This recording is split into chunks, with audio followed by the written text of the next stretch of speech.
Medical college হাসপাতাল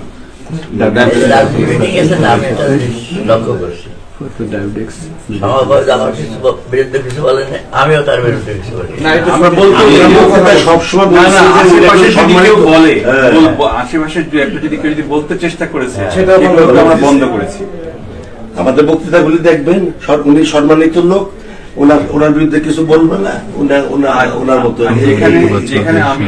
দুই আসনের যিনি প্রার্থী ছিলেন বাংলাদেশ দেশের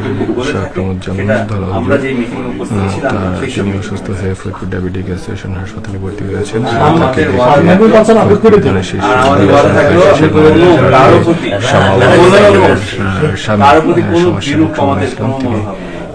হাসপাতালে এসেছেন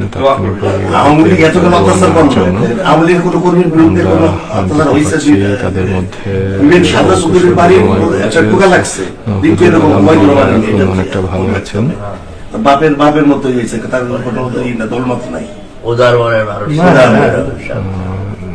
তিনি এই নগরকান্দ 2 আসনের একজন বর্ষিয়ান মুরব্বী বলা চলে।